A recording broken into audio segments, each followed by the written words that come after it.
bring this now to Congressman Adam Schiff, the top Democrat on the House Intelligence Committee. Congressman Schiff, thank you for joining us again. You just heard the discussion here with General Mukasey and Dan Abrams. You've been following this for quite some time, investigating it on the House Intelligence Committee. Were you surprised by the plea deal on Friday? I wasn't surprised by the plea deal. The fact, though, that it was cabined to one offense with essentially multiple lies in that one offense does tell me, as a former prosecutor, that given the much broader universe of potential liability here, that Bob Mueller must have concluded that he was getting a lot of value in terms of General Flynn's cooperation. General Flynn, obviously not a minor character here.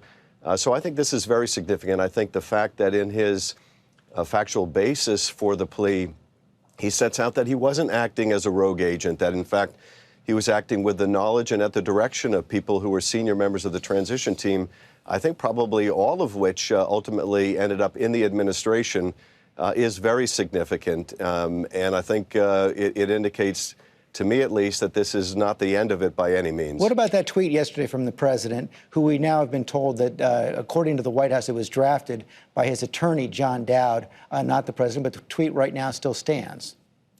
Well, to me, George, actually, it is more significant if it's coming from the lawyer. The president has shown every ability to prevaricate and dissemble on this subject, but the lawyer is going to take not only the president's account into play, but also others that he has interviewed. And this means that what the attorney is saying is consistent between the president and the staff. The president knew he had lied to the FBI, which means that when he talked to the FBI director and asked him effectively to drop this case, he knew that Flynn had committed a federal crime. So to me, frankly, it's more serious coming from the attorney than it would have been just coming directly from the president. We also have this report in the New York Times today showing emails during the transition which indicated that many others knew about these conversations that General Flynn was having with the Russian ambassador, including this K.T. McFarland email where she says if there's a tit-for-tat escalation, Trump will have difficulty improving relations with Russia, which has just thrown the USA election to him. The White House is saying that she was interpreting the Democrats' view of these matters. What do those emails tell you about the possible case that Mueller has? Well, we have to remember the context here, which I think goes a lot to explaining why Flynn lied, and that is the Russians had just helped Donald Trump in the presidential election. And immediately thereafter, President Obama sanctions Russia over their interference in our election. And you have Flynn, one of the president's top people, basically telling the Russians, don't react to the sanctions imposed over your help of our campaign. We're going to take care of this. And then lying about it. So I think it's that context that is so significant. And the fact that he wasn't doing this on his own, that others within the top of the transition were knowing of it, and indeed the president might have been knowing of it.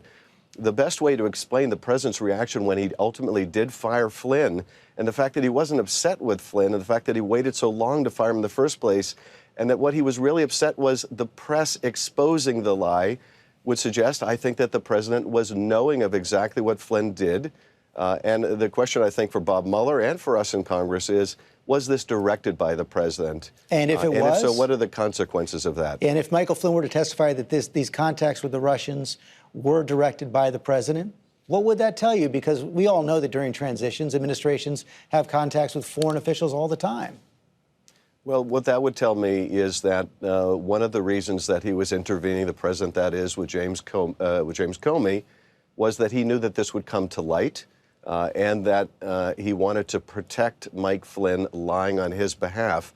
And then you do get very close to a case of obstruction of justice. So I think that's the significance of this context in which the president was intervening. The more that he was involved in directing this, in being knowledgeable of it, I think the stronger the potential case of obstruction becomes. We did see the president come out yesterday and say one more time, bottom line, no collusion. Let's take a look.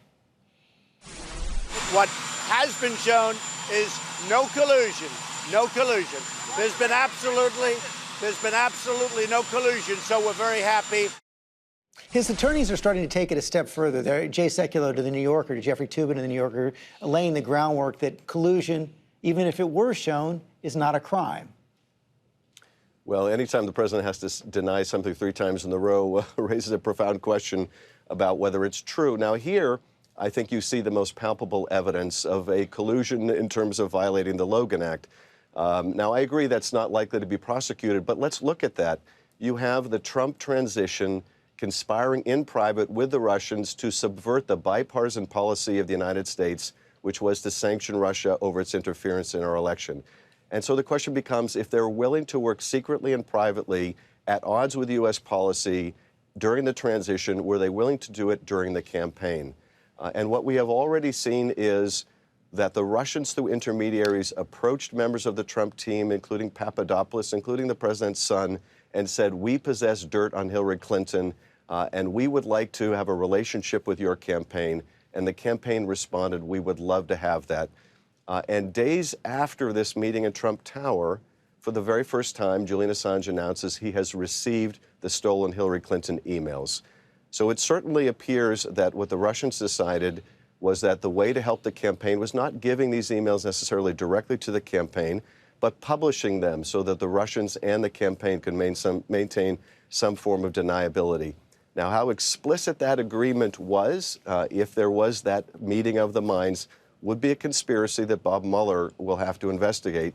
But we're also trying to get to the bottom of it so we can give a full report to the American people. Bottom line, do you believe that Michael Flynn will incriminate President Trump?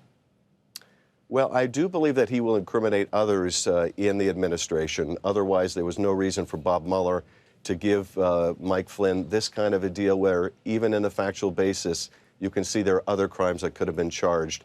Whether that will lead ultimately the president, I simply don't know. Congressman Schiff, thanks for your time this morning. Thank you, George. For breaking news alerts on Michael Flynn and the Russia investigation, download the ABC News app now. Hi, everyone. George Stephanopoulos here. Thanks for checking out the ABC News YouTube channel. If you'd like to get more videos, show highlights, and watch live event coverage, click on the right over here to subscribe to our channel. And don't forget to download the ABC News app for breaking news alerts. Thanks for watching.